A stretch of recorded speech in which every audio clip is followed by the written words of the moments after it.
Yes,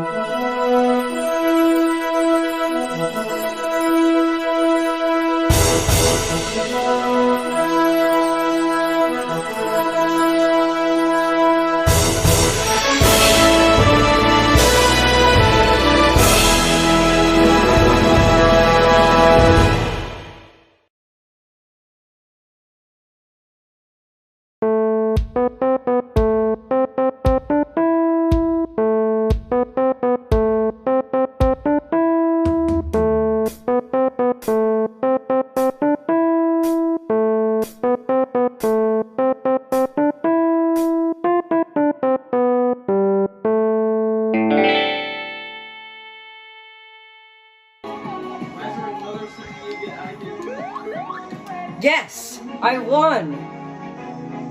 Magazine came, Reagan. Oh, thanks, Dad.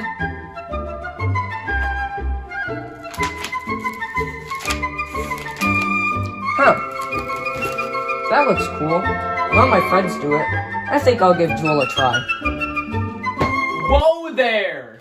Dad? Do you know the effects of Juul on the body? Come with me. I found this article online the other day, and it really caught my eye. It says that an ingredient in vape products called THC is the thing that makes you high and when you take marijuana. So why would we want to put that in your body, man? I don't know. Can't be that bad, can it? Wait, it gets worse. It says here that a study found that people who only use e-cigarettes increase their risk of developing lung disease by about 30% compared to non-users. 30%? That's a pretty high risk.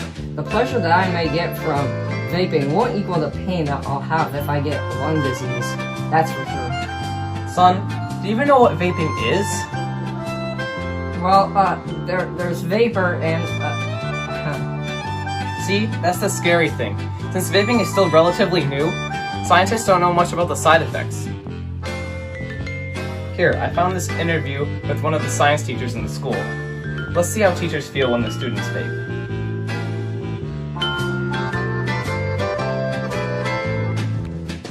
Huh, I never knew all that. I have to warn my classmates. We have to stop vaping in the school. How do we do that?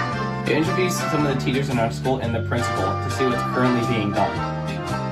We could also do our own research and pinpoint ways to lower the amount of people who vape. Cool idea! Son, remember how I told you about the side effects of vaping on the body? Yeah. The real problem is, we don't know. That's what makes vaping so dangerous.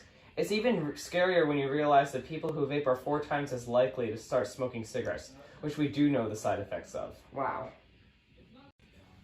Son, ask your teacher about the side effects of vaping. Okay.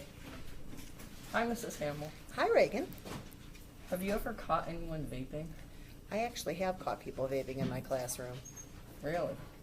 What did you do about it? In biology class, when you do lab, you're not supposed to eat or drink in the back of the room. My students know that they spit their gum out before they go back there, so they're not supposed to do any of that. And I was doing a lab with some of my students, and I looked in the back of the room. In the back corner, there was a group of 4 boys that were vaping. Wow. Did you punish them? So I stopped what I was doing. I went and talked to them, told them they had to put it away. The way I handled it was I didn't throw them out of the room. I had them do the lab, but I went to our administration. I went and talked to Mr. Merlino. Okay. As a biologist, do you know anything about the negative effects of vaping on the body? I don't know that much about vaping because it's fairly new. We certainly know a lot about tobacco smoke. Right. Putting any kind of smoke inside your lungs is not a good idea. So we have special cells inside of our epithelial tract and inside of our respiratory tract designed to handle particulates and dirt and stuff. And when you put that smoke in there, you're damaging that. Yeah. I believe there's going to be long-term effects. Right, I bet. Would you feel that the school would be a better place if vaping was less of a problem? I think if we could get rid of vaping, it would really improve the climate of the school. Yeah, I think so too. A lot of my students are uncomfortable using the bathrooms because there's kids vaping in there, and so they don't use the bathroom. They're uncomfortable all day because they don't feel that they can go and do that. Right. And that's not a good thing. Yeah. How many teens in school would you say vape? I think probably 25%, Wow. which is a pretty high factor. I don't know for sure, but so many people do it. I'm thinking probably 25% of the kids. Do students ever skip your class? They skip my class frequently. Really? Not so much my honors biology students, but my upperclassmen definitely skip. Do the same people do it? I have repeated offenders. Sometimes I have kids that skip that I think are probably going to vape. I can't prove it, but they probably are. How do you feel when that happens? I feel disrespected. My students don't think enough of me as a person or as a teacher to be in my room, and it makes me feel bad. Right. Do you have any ideas to stop vaping in our school? I think that I'm not a big fan of ISS. I think putting a student in ISS takes them out of the classroom, so it affects their learning.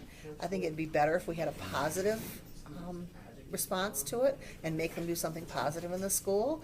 Do a job for the school, clean lockers up, clean hallways up, do something positive. Right. And ISS is what we do now, right? It is. Right, okay. And what exactly is that? What is ISS? Yeah.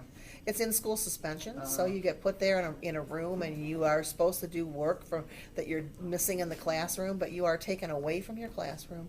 You're not learning from your teachers, and you're supposed to think about what you did, but I like the whole positive implication better. Me too. Thank you. You're welcome. How'd it go? The interview went well, and I think I learned a lot. Awesome, maybe I could learn from you as well. What? What? Never mind, let's just go to sleep.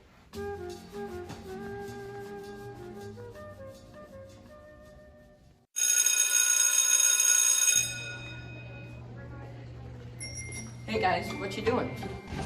Hey guys, look, the guy who's been rejected by everyone in the school for rejecting Juul. You guys don't do Juul either. I know, it just felt good to say that to someone else for once. You gotta stop Juul around the school. Awesome, let's raise funds for supplies. Let's have rewards for those who contribute and encourage.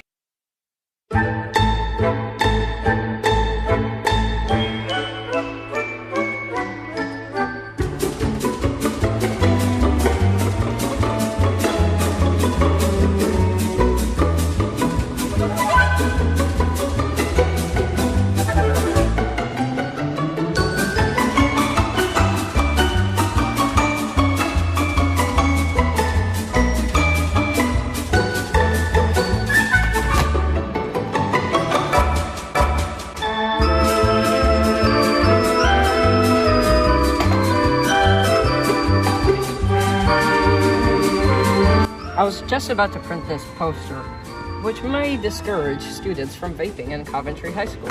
Let's print it now. We could put these posters with facts about vaping all around the school.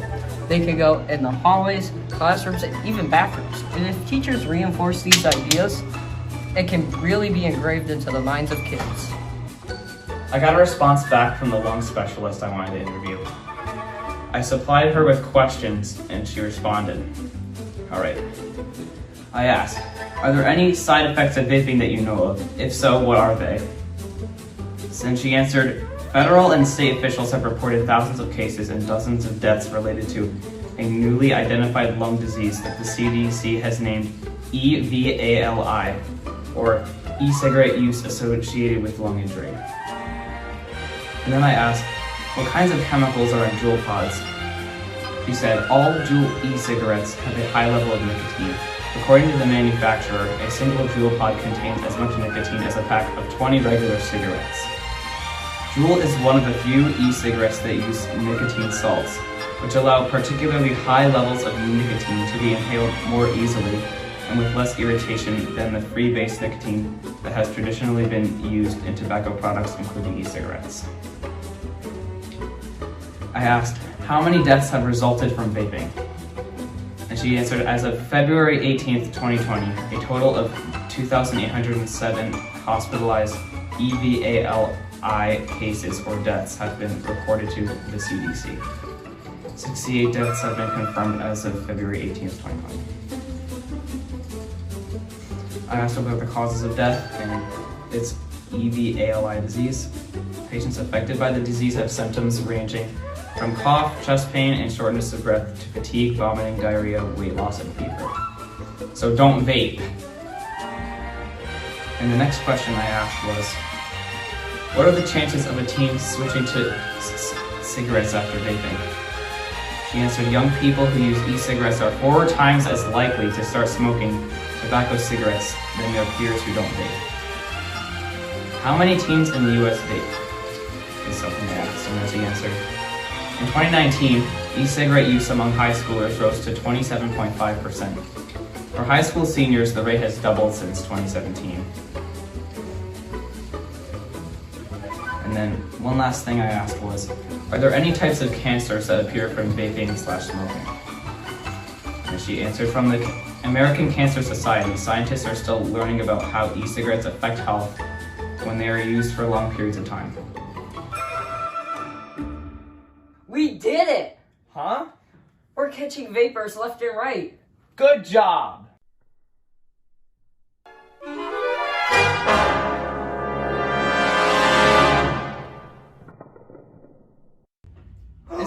It's not what it looks like! But you've been supporting me this whole time. I've been trying to quit myself, but after all this research we've done, I've been starting to realize, Juul Isnt Cool! Well, I think you should call 1-800-QUIT now or visit www.smokefree.gov. And you should too. Okay, I'll do that.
And remember, Juul Isnt Cool!